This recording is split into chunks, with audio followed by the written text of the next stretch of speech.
Hi, this is Rick Hughes, and I'd like to welcome you to a little tour of the Media Arts Introduction to Photoshop class offered online, a fully online course. To start with, I'd like to just give you a brief overview. This is a project-based course. So students in media arts are working on still image design projects and exercises, uploading them, critiquing each other's work, getting feedback from the instructor. So there are uh, a lot of components that are very similar to what you might find in a physical class. So what I want to do now is show you how we are able to accomplish this. I've chosen for this course a topic layout rather than a weekly format, topic format, I should say. And in this case, using collapsed topics. We're trying to keep this as clean as possible. One of the things that you'll notice as we go to these collapsed topics is that rather than have the links here, we've created single links to a web page that we would put all the information on. So if you come to the welcome topic and you click on the welcome link here, that takes you to the welcome page. That has all the information. As you can see, images of those taking part in the course. I've also included and uploaded an audio message so that when the student gets to the welcome page for the first time, it's not just text, but they are actually listening to about an 8 to 10 minute welcome message from me. This is a link to that audio file. And all of the topics are similar to that. I'll close the welcome. Course information, as you can see, some of these are self-explanatory. The syllabus is its own web page, so when you click on the syllabus link, that takes you to a web page I created with the syllabus, and I have embedded my course calendar into that, as you can see, every day. And this is a winter session course you're looking at right now. So as you can see, week 1, Monday, Tuesday, Wednesday, Thursday. And obviously in the spring or fall semester, the calendar would be slightly different. One of the things that's interesting here is we've created links to each of the exercises. So not only am I describing what exercise 1 will be, but if a student is in the syllabus and reading this and saying, well, what does that mean? They can actually click on exercise 1 and it will take them to the actual exercise so they can get a picture, a visual of what that will be. And I've linked all 4 exercises and the 3 projects in that way. As we go down a little farther, I'll close the syllabus.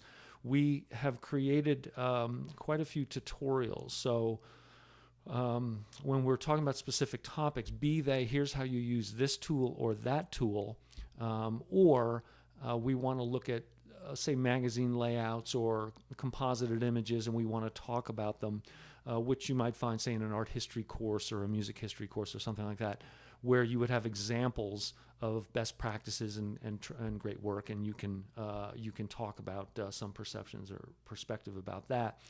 We've created a video library, so we've kept them in a directory. So when you go to the tutorial videos, if you want to go to your Photoshop overview, for example, and just Photoshop basics, someone who's never used it before, I don't know, say sizing images, you would click on it and the video would pop up. Now you'll notice here as you look down, this gray bar is filling up and that's loading it into the cache of the computer. So once it's totally loaded, a student could then download it. I'm going to just pause this so you don't have to watch too much of it. But you can see as I'm talking and I can bring up the picture of Bob Dylan or whatever and demonstrate resizing and any particular aspect of the course that I want to demonstrate in a tutorial fashion of multiple layers or what have you. And so I'm using a screen capture program to do that. That's a content issue. I'm just going to minimize this window. It'll bring our other videos up a little more quickly. And if I want to go back to, and I'm just going to page back here a little bit a couple of times. And if we go back to the, sorry, I'm at home, so my connection's a little slower. If we go to, say, principles and techniques, for example, and I don't know, let's try techniques here. and I want to talk about adjustment layers or dodge and burn or whatever. It will load, and you can see that the movie loads fairly quickly. And then again, I can, as I'm using my screen capture program in Photoshop, so I've got it open on my computer, and I'm talking the student through certain kinds of techniques. What's nice about this, as opposed to simply giving them a definition of what dodge and burn would be, is I can, as a teacher, I can obviously, as anyone would, put it in context. In other words, why would I make this darker or lighter or what have you? So I can, as I'm demonstrating the tool, I can actually be talking with the student as to why I'm doing that and what my artistic process is as to why I might want to change this image from the original one. So we have, I don't know how many, but there's quite a few of these that we've made in terms of not only using a tool, but why you would use it and in what circumstances and contextually how that works. Okay, so we use a lot of videos, and that's in the demonstration portion of it. Photoshop setup, which is a basic area to show them how to do certain things and get them going. Exercises is where they begin their work. And this particular course, we walk them through an exercise. So we'll take, let's say we'll jump to exercise 4, for example.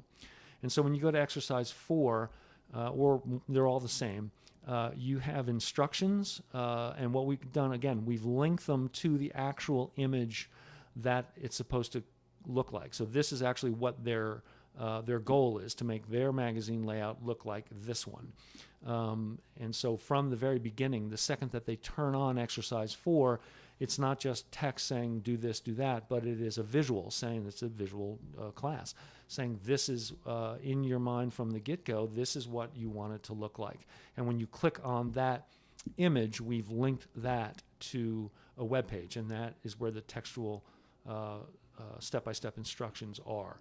So the theory here, and this works pretty well actually, is to take them through, and also you can click to get a downloadable PDF. So if they want to, save that to their desktop, they certainly can do that. The source images that they would be using in each of these exercises, for example, we supply them with that. So everything they need is here. They have a reference image, bigger, that this is what the magazine will look like. They can drag that off onto their desktop. And then again, there's an exercise video, which if you click there, takes you to, in this case for exercise 4, there's actually 3 videos, A, B, and C, which cover a number of aspects of how we want them to walk through building this magazine layout, because it's fairly complicated. So as you can see, these are relatively big files. So we cut them up into 3 discrete little videos. So we've got a number of ways to do this, and each exercise is very similar to that. Once they complete that exercise, then they would go on to a project that is based on that. So the project is, okay, now build your own magazine cover or layout, for example. And then you would have to supply your own source material or gather your own source material. Once you've completed the project, you go, or the exercise, you would then go to the upload area. And the upload area simply says, once you're finished your project, be it, in this case, we're, we're uploading a Photoshop document plus a JPEG version of that. But it could be a Word document or an audio or a video or whatever. You simply say, well, I'm on project 1 right now, and I've got to upload my project so that it can be graded and critiqued. So you would click there, and you would go through your upload. Once that is sent, and that goes right to the grade book, and it's I won't go into great detail there, but I can download it very quickly. And now I've got all the projects or all the exercise, and I can quickly grade them. What we do with the projects is that we then take all of those projects, take the JPEG versions, and we put them in the galleries. So once the students are all done working on project 2, for example, they upload that to the gradebook. I download it, it doesn't take very long. I put them in a folder, I upload that to my file directory in Moodle, all of the files that they handed in, and then when the student clicks on project 2 gallery, that would take them to the project 2 gallery, and where they're all loaded, and I've put them in alphabetical order or what have you. And then all the student has to do is come and click on whatever one they have to critique, and there it is. It pops up, and then they can they can write a critique on this particular project. We're also moving into because more and more students have video capture now, or screen capture, I should say, where they can actually have this up and be recording and moving their mouse and saying what they like or they don't like or they think works or doesn't work, or et cetera, et cetera. So the critiques, which started out 3 years ago, let's say with Blackboard, as strictly text critiques, they're now moving into some audio and to visual critiques, which is a little more, I think, a little more powerful for both the critiquer and the student being critiqued. And they each have to critique 3 other students. Once it's up in the gallery and they're done with their critique, they then go to the peer review and they would post it. So they would click on peer review 3 or 2 or whatever, and then they would post their review there, be it text or audio or a video or what have you. So as you can see, there and audio online resources are simply other places we would like them to go that are not necessarily tied specifically to an exercise or a project. Motionographer is a place that we like our students going to quite a bit. TED Talks or the gallery from the School of Media Arts or what have you. There are any number of those and various pages. And then audio video notes would be if I, as an instructor, have received, say, 5 or 6 or 7 questions from students about a specific topic, and I'm noticing a trend here. Instead of having to respond individually to all 7 students, I simply respond to that question generally, and I then upload that to the audio video notes, and then I would send out an announcement to everyone and say, oh, by the way, I got a lot of questions on whatever, the burn tool or the dodge tool or what have you. And I've uploaded a response to that in the audio video notes. And Moodle Overview is simply a couple of videos that will show the student how to navigate through Moodle. So by and large, we're getting instructor feedback, we're getting peer reviews and critiques. The instructor feedback through the gradebook. So if I go to the gradebook and I go to, say, Project 2, and I click on one of the students, that is going to, oops, sorry, did the wrong thing there. If I click on one of the students, and I'm going to go actually to the status, sorry, that was their profile. But if I click on the status of that particular assignment or exercise or project, that will bring me to this, a feedback box where, unfortunately that was white because of the screen capture program I'm using.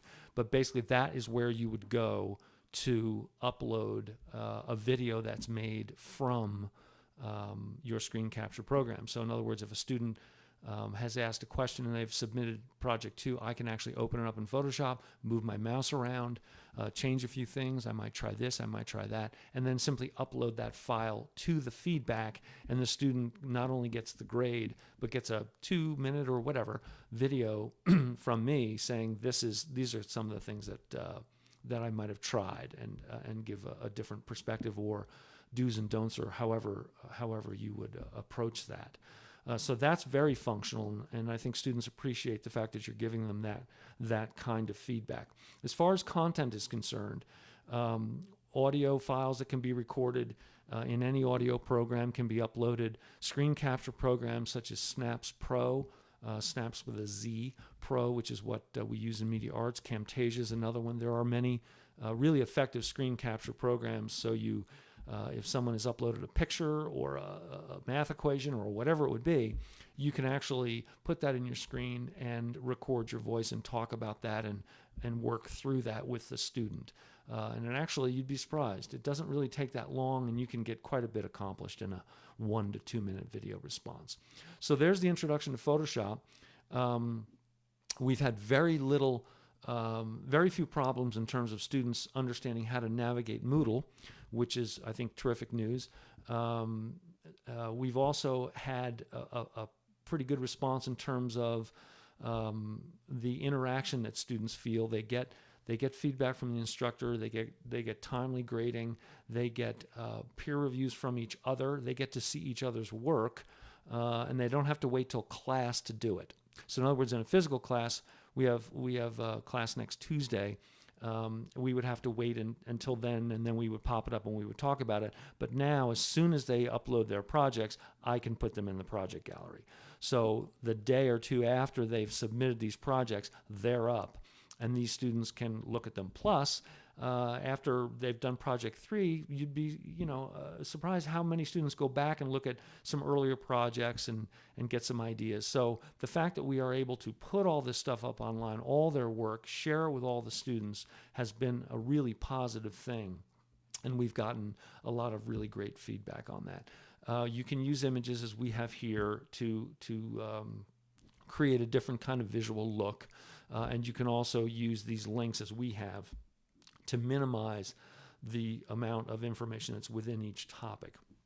But how you do that is really up to you. One last note is that the way we've done this is hide web pages. So we've created web pages. We've actually hidden them. So there's actually, under Moodle Overview, there's actually, I think, 4 or 5 more topics that hold web pages and video files and that sort of thing that the student doesn't see, and then we simply create these labels and link it to that web page. So it's just a little cleaner for the student experience. That's it. Introduction to Photoshop, Media Arts.